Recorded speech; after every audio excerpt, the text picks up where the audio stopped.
Welcome to Spine Chilling Chats podcast, where we like to spill the tea.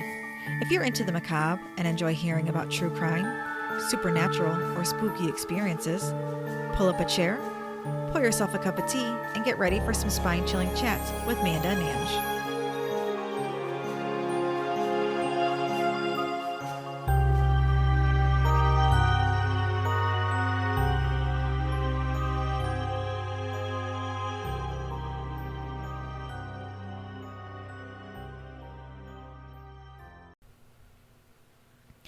Hi to all the spooks out there. I'm Ange. And I'm Manda. If this is your first time joining us, welcome. We hope you enjoy the episode.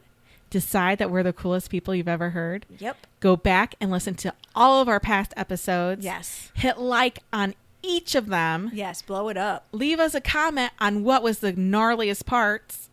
Subscribe to our podcast and share with all of your friends and family. Yes, please, please. If this isn't your first time, you better have already done that. Right, because if you're not, what the hell are you doing with your life? Yeah. So, get it together, please. Get it together. So my son asked me on my way out to come record, he said, do you guys do videos too, or you guys just do the podcast, like the audio? I said, well, right now we're doing audio. We're trying to figure out how to do video. So he said to put them on TikTok. So he's like trying to get me to promote it more, which is good. But like he's actually legit invested. Okay, well, he come help. I know, right? He's 19. Like, you wouldn't think Is he'd be he tech invested. savvy? Can he help? He is tech savvy. See, and Robbie is supposed to be tech savvy, and is he up in here helping record? No. But okay, he's got to entertain her. Right. But, still, other stuff he could help with. Yeah. But yeah, I thought that was cool that he was like, you interested in it? Yeah. Because, he doesn't really talk about it. But, okay. So, for August birthdays, we have Ángel, Maturino, Reséndiz. Or, I'm going to try to say it in Spanish. Oh. Ángel, Maturino, Reséndiz. Does that sound right? Sound legit to me. I don't know any better. I only know one phrase that Jesus taught me. What is it? Tengo un gato en pantalones. Venía a acariciarlo. Something like that. I have a cat in my pants. Come here and pet it. I don't know if I said that right. It's been years and years and years. Oh, that's funny. I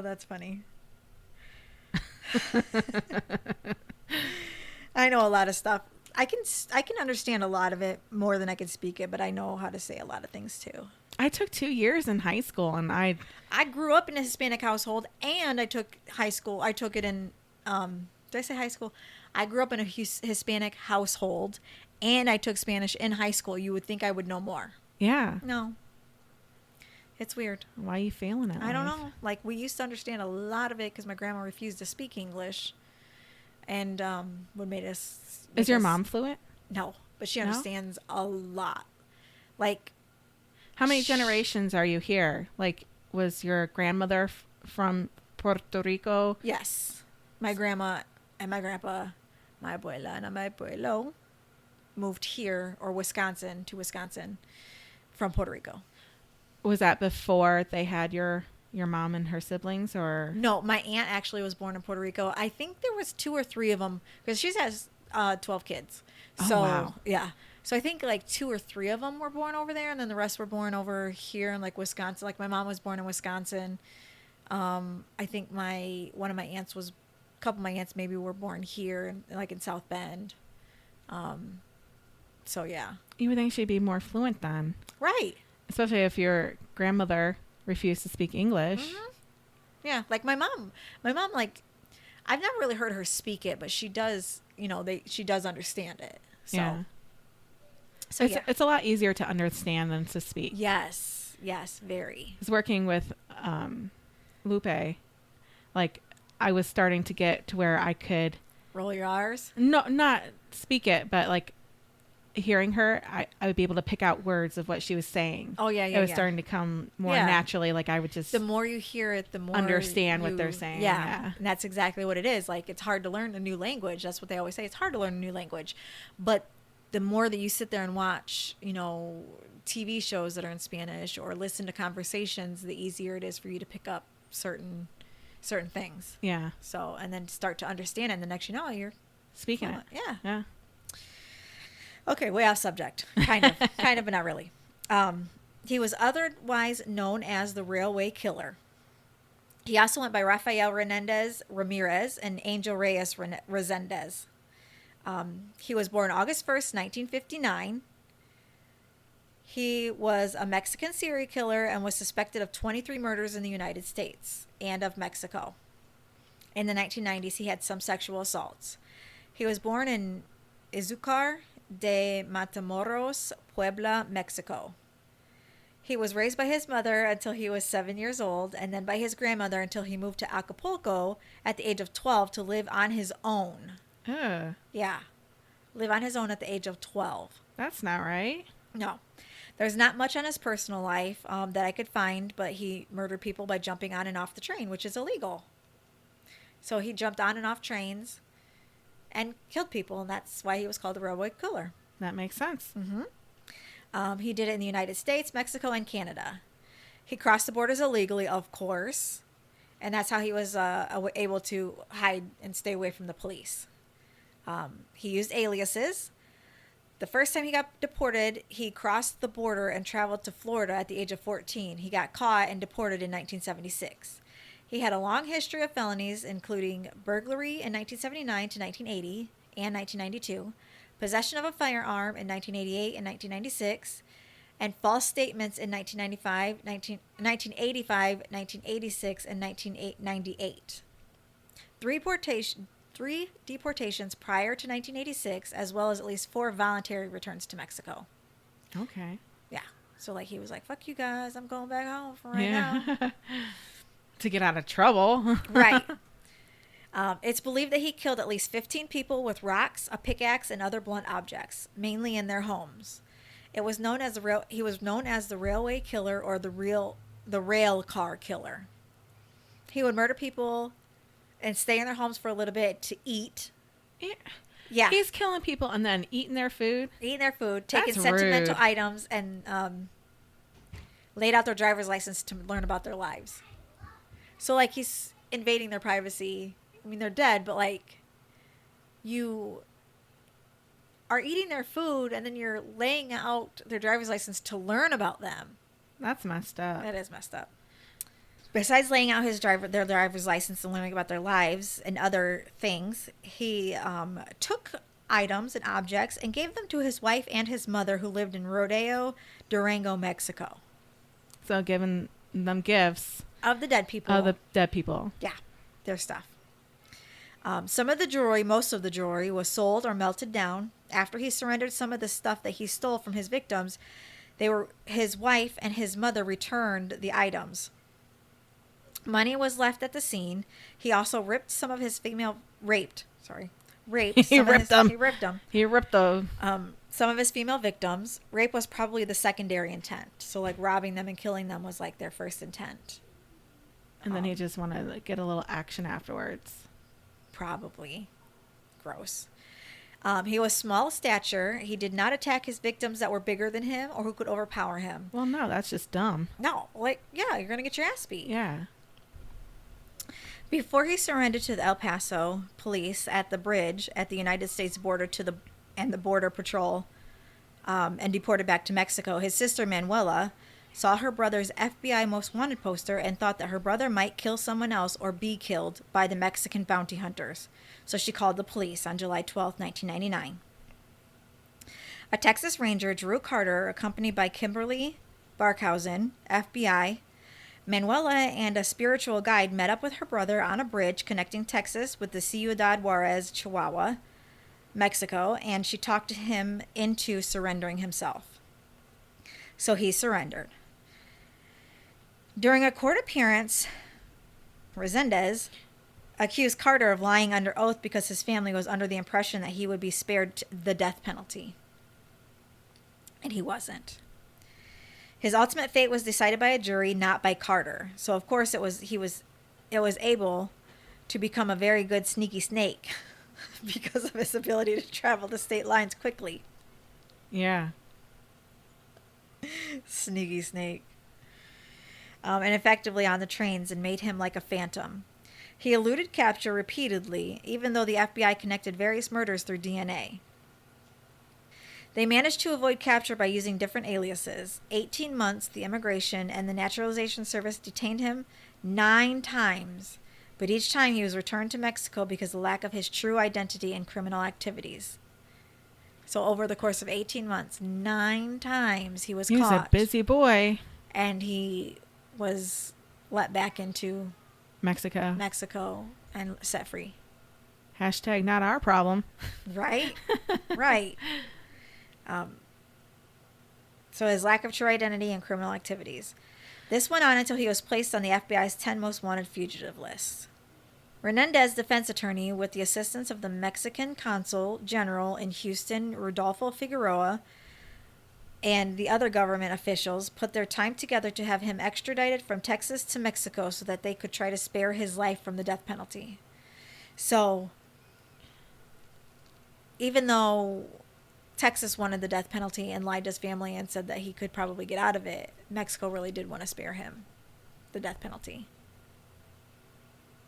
But why? Exactly. But why? You killed in Mexico as well as the United States. So why would you want to spare him when he killed people in your country?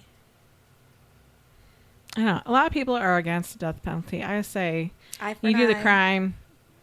Whatever the consequences are. Life for life, yo. That was in 2006. The spokesman for the Mexican president, Ruben Aguilar, said that at a press conference, they asked for clemency. The Mexican presidential spokesman, Ruben Aguilar, said, and I quote, "We will continue fighting for the condemned man because we believe that the death penalty does not solve absolutely anything." It solves them being alive. I can see that. I can see where he believes that. Having him in prison, though, that doesn't solve anything either. No, it just costs the government more money. Yeah, it just costs taxpayers more money. Yeah. So what I think they should do is if they do the death penalty, I think they should be killed the same way that they killed somebody else. Yes. That's what I say. You want to shoot somebody, I'm going to shoot you. You want to stab somebody, I'm going to stab you. You want to break their neck, I'm going to break your neck. Yep. So you want to rape people? Yep. You get raped. Best I don't bend wanna rape over. you, but you you best will bend get raped over. by somebody. We gonna do this. Something's going to happen. On June 21st, 2006, the Houston judge said that Reséndiz was mentally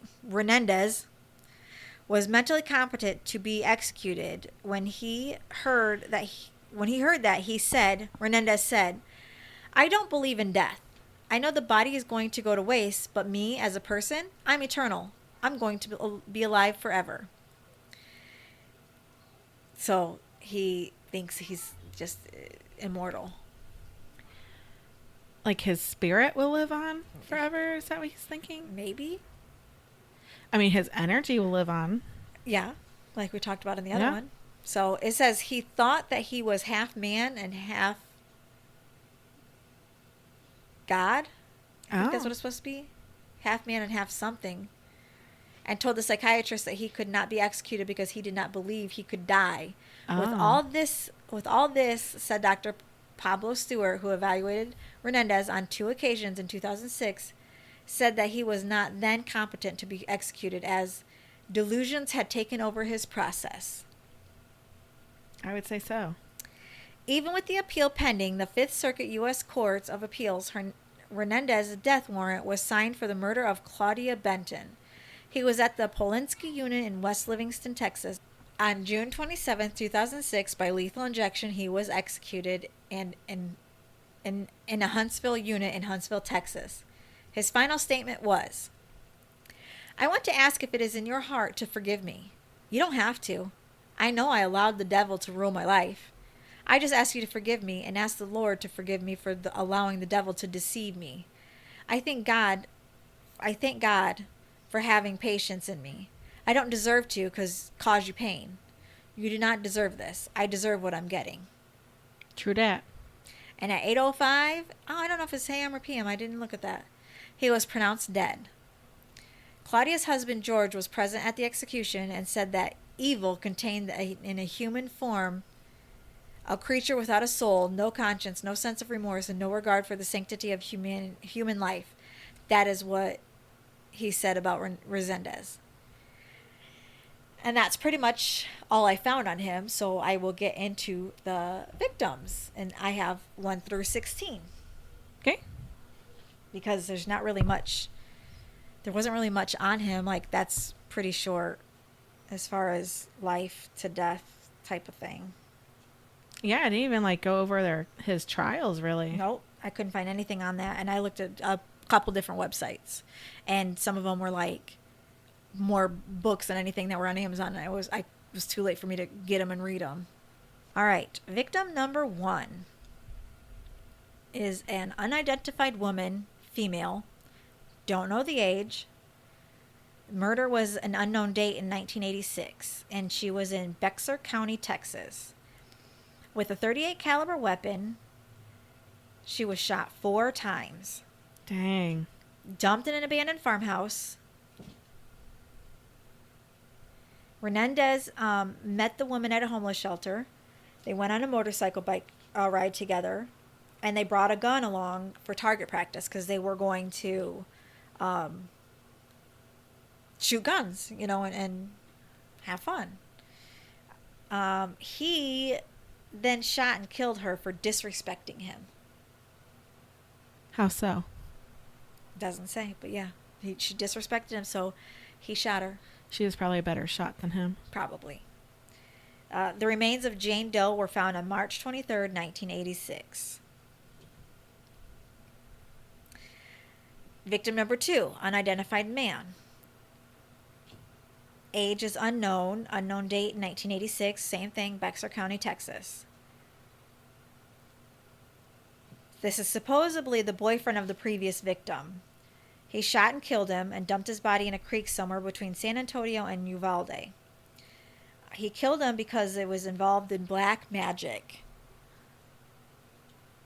And he did not like that, apparently. Even though he thinks he's immortal, he didn't like that he was involved in black magic. The body's never been found. Nothing is known about him except for what the Reséndiz told him, the authorities. He confessed to the first 2 murders in September of 2001 in hopes that doing so would hasten his execution. So, victim number 3, Michael White, male, age 22, murdered on July 19th, 1991 in San Antonio, Texas. With a brick, he was bludgeoned to death. Body was found in a front yard of an abandoned downtown house. He confessed to the murder in September of 2001. During the confession, he showed them a map of the crime scene and claimed that he killed him because he was a homosexual. Aww. Mm-hmm. Jesse Howell, male, age 19th, murdered March 23rd, 1997 in Ocala, Florida. He was also bludgeoned to death with a railcar air brake hose coupling. He was left beside the tracks and that ran through Bellevue. Howell traveled to and from Florida and Illinois with his fiancée, Wendy Van Heuben. She was also murdered by him shortly after. He murdered her fiancé or boyfriend or whatever. He murdered Wendy. He killed the couple because he believed that they were anti-Christians. Okay. Victim number 5, Wendy Van Heuben, female, 16. March 23rd, 1997, Ocala, Florida. Raped, strangled, suffocated, both manually and with duct tape. Buried in a shallow grave in Sumter County, Florida.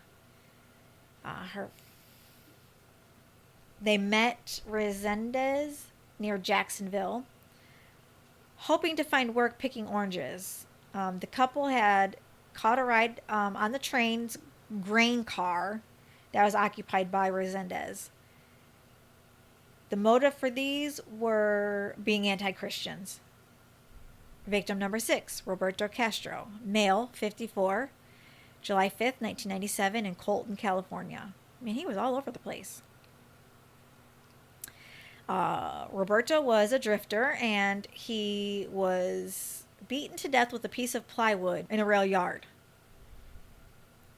Reséndiz was not officially charged, and he was considered the prime suspect in the case. Didn't say why he killed him. Christopher Meyer, male, age 21, August 29th, 1997, Lexington, Kentucky. He went to the University of Kentucky. He was walking along the railroad tracks with his girlfriend, 20-year-old Holly Dunn Pendleton, when Reséndiz attacked them. He bludgeoned Meyer to death with a 52-pound rock. Now, come on. Oh, my. How do you pick up 52 pounds and bludgeon somebody? Like, you have to, first off, I'm sure you have to use 2 hands. Yeah. That's heavy. And if you have to use 2 hands, coming up, like, you see the person coming up with the rock, why would you not try to get out of the way? Maybe he already... Incapacitated? Yeah. Maybe. Knocked him out or something. Maybe. He raped and severely beat Pendleton, who nearly died. But she's the only known survivor out of all of this stuff. Oh, my. Leafy Mason. This is victim number 8. Female, age 87. October 4th, 1998, in Hughes Spring, Texas. She was beaten to death with an antique fire iron after entering her house through a window. Didn't say why he killed her. Victim number 9. Fanny Whitney Byers, female, age 81, December 10th, 1998, in Carl, Georgia. Bludgeoned to death with a tire rim in her home, which was near a CSX transportation railroad tracks. Lexington couple was charged with Byers' murder, but according to authorities, Reséndiz admitted to an FBI agent that he killed her. Didn't say why. Why does he keep killing the elderly? I don't know. Like, I wonder if he's, looking, like, scouting them out for a while, or if he's just going up to Well, random... there is so with Christopher Meyer and Holly Dunn Pendleton, there are a couple biographies, documentaries. One's called I Survived. The other one's called 48 Hours, Live to Tell, and the ID channel series Dates from Hell, A Killer Night. People magazine investigates surviving a serial killer, and also it was in the UK newspaper The Guardian. So that's the one who survived. There's shows about them. So maybe there's more information there. I remember watching it, and that's how I came across wanting to do him. Yeah, it sounds familiar, like I've heard. But I cannot recall for the life of me. I should have watched it again before I did this, but I didn't even think about it. Because I kind of remember like, did he stalk him before? The woman and the guy getting bludgeoned. Yeah. I remember that from some show. I've watched I Survived. I've watched... It might have been that. People magazines. I've watched 48 Hours, Live to Tell. So the only one I haven't watched was the ID channel Dates from Hell. But I watch I Survive. I watch Magazine Investigates. Surviving a Serial Killer. Like, I just started watching those, and that's why I chose them, and then I should have watched it again.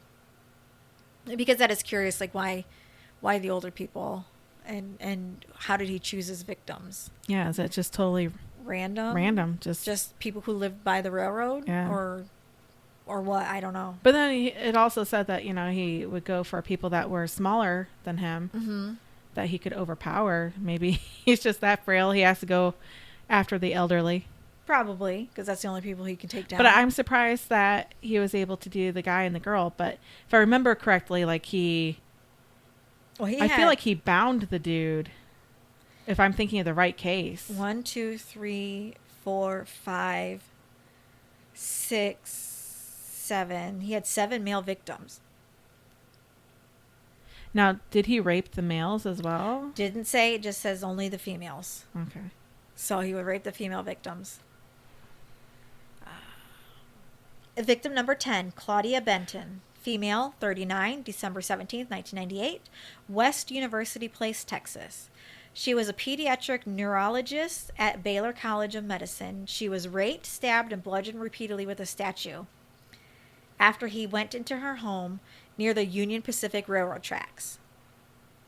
They found Benton's Jeep in San Antonio and found Reséndiz fingerprints on the steering column. And at that time, he had a warrant for his arrest for burglary, but not yet for murder. Victim number 11, Norman J. Cernick, male, age 46. May 2nd, 1999, Weimar, Texas. And victim number 12 is the same time, Karen Cernick, female, age 47, May 2nd, 1999.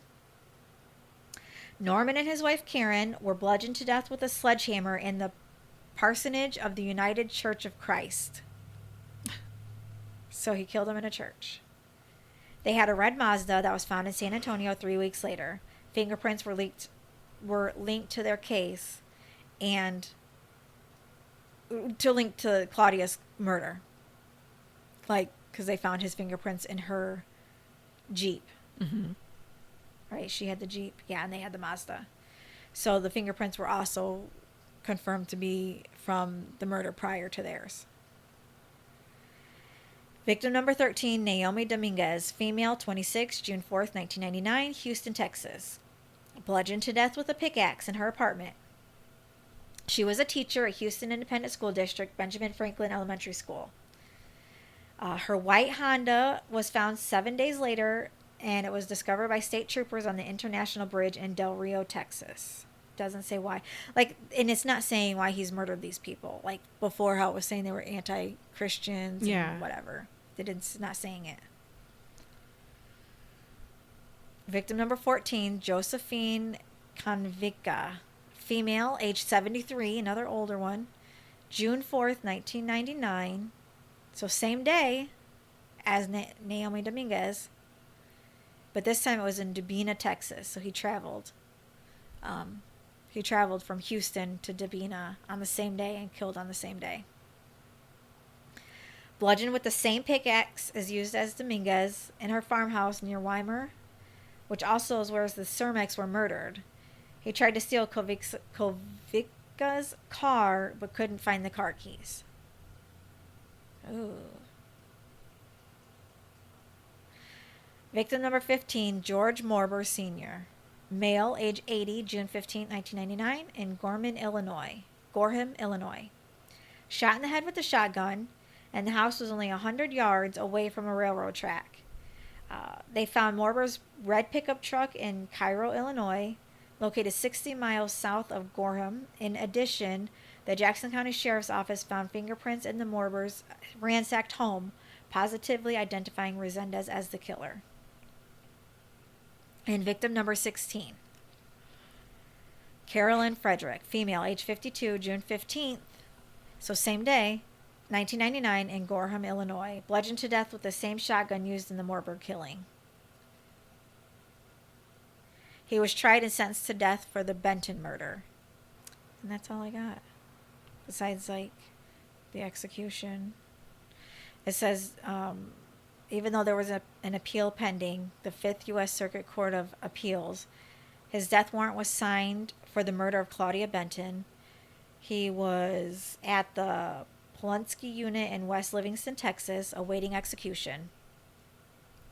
He was executed in the Huntsville unit in Huntsville, Texas, on June 27, 2006, by lethal injection. That's it.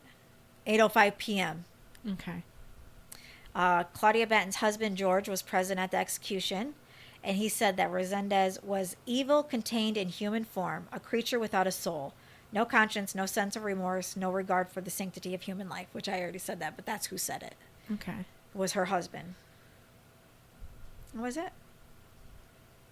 The Unbelievable Survival Story of Holly K. Dunn, episode 266, and The Railroad Killer, episode 268 of Morbid, A True True crime podcast. So that's all I got for All right. Angel. Not really much. I wish there was more on his Backstory. yeah, early life, like besides him going out and living on his own at the age of 12, like why his mother gave him up, why his grandmother didn't want to have anything to do with him, why he went out and lived by himself, like what were the circumstances of his growing up. Did you mention about his uncle? No. I read that his uncle had raped him. Oh. Yeah. I didn't see Let me that. see if I can pull it up. It said, his mother, Virginia Reséndiz de Maturino, never married his father and frequently abused him physically. At the age of 6, he was sent to live with his maternal uncle, who raped him and was also sexually assaulted by a local pedophile. Oh. At the age of 11, he ran away from home and spent some time living on the street, where he took up glue sniffing. Oh. Glue sniffing. Glue sniffing. At the age of 16, he tried to enter Texas but was deported. It became the first of his many entries into the United States. He is not. So he was trying to escape a bad situation. And he turned out to be a bad situation. Yeah. And unfortunately, that seems to happen a lot. That's pretty sad. It is sad. You just wonder if he had been given that family life that was supportive and caring and loving. Nurture versus nature type thing. If it would have made a difference. Right. Where sometimes it doesn't. Sometimes they have a loving family and they still turn out to be assholes. Yeah. So it's hard to say if it would make a difference, but for that little boy, I wish it had. Yeah, because I bet you his life would have turned out way different if he hadn't had all that trauma. Yeah.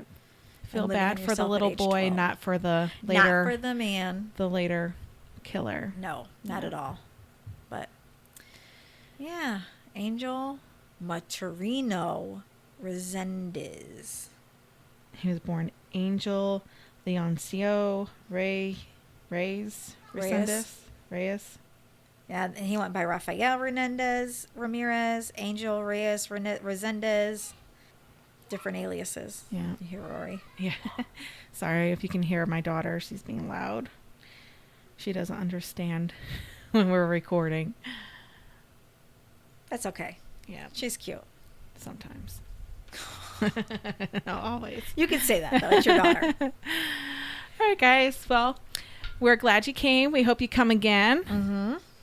If you have any spooky stories, please send them to spinechillingchatspodcast@gmail.com, or you can send them through our website, spine-chillingchatspodcast.com. And we will omit your name or change the names or keep your name in there. You tell us what you want us to do. Please subscribe to us. Please like our episodes and give us some comments, give us some feedback. Yes, we're still new, we're still growing, we're still learning. So any feedback is appreciated and wanted. Check out our Facebook, Instagram, TikTok, YouTube. We're on all the platforms that we don't know how to work. So yeah. So bear with us. Right. And I think that's it. Oh, buy our merchandise. We have some really cute stuff, guys. Yeah. Don't you want a killer mug? Literally. It's got their mug shots on it. Of the killers. Of the ones that we've covered. And we'll keep releasing the new ones as they come. Yeah.